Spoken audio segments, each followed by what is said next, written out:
Good morning, Hank. It's Wednesday.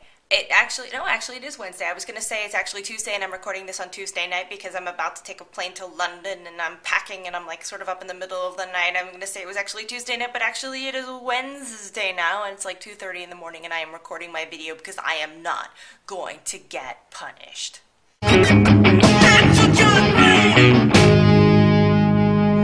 If you're expecting anything that's even remotely as complicated as you saw on Friday, what I need you to do is now to reach into your YouTube screens and you just turn your expectation meters down. Keep turning them down, down, and down, because there's no such nonsense this week. Things are just crazy here. They're nuts. So I want to thank you all because I've been reading your comments on the last video and they are really, really great, and a lot of people had a lot of constructive criticism about things like the incredibly apocalyptic lighting and things like that, and I'm trying to fix that this week and I hope it's a lot better.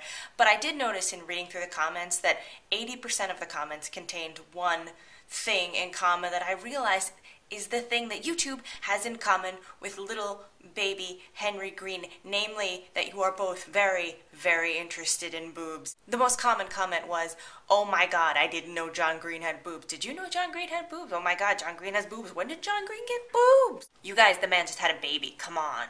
You gotta expect that. So I was in the New York Times this week. My picture was in it, and it turns out I was sort of like on the front global page or whatever, and it was totally this weird fluky thing that happened that I feel like I really have to kind of explain.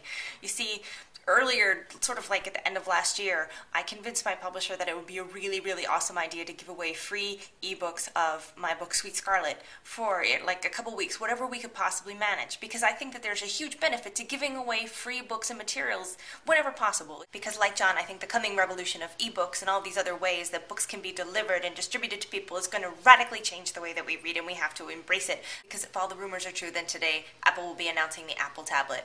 And not since the time of Moses has humanity been this excited about the appearance of a tablet. I myself am pretty excited about it. I'm probably going to buy one, but of course I'm not going to buy one on the first day, because you know, whenever they put these new products out, there's always something wrong with them, like they accidentally include a button that blows up the moon or something.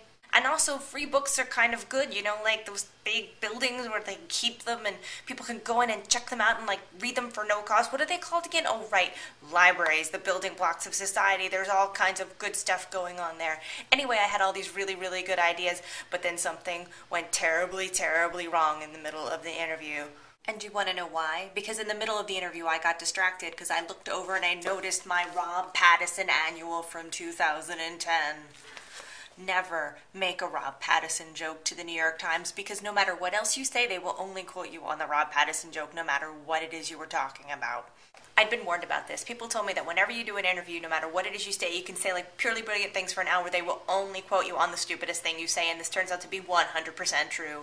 Because I have to wrap this up really quickly, like my suitcase is behind me, and I got a book due. I'm finishing 13 Little Envelopes too, and I got Scarlet Fever coming out on Monday, and there's like craziness going on. I want to quickly address the problem of what Hank should name his dog, and I think that the answer has already been clearly provided by YouTube, and all of you have spoken, and I've asked you, and the conclusion is, Hank, that you should name your dog Boobs. Because seriously, how awesome would it be to have a dog named Boobs? Because you could get away with like tons of stuff. You could go into the park and be like, "Come here, Boobs. Who's a good, oh, such boobs, such boobs." I'm looking for Boobs. Boobs? Anyone seen Boobs? You can do so much. If you don't name your dog Boobs, I think you're going to be letting nerdfighteria down. And that's all I have to say about that matter, Hank. Hank, I'll see you on Friday.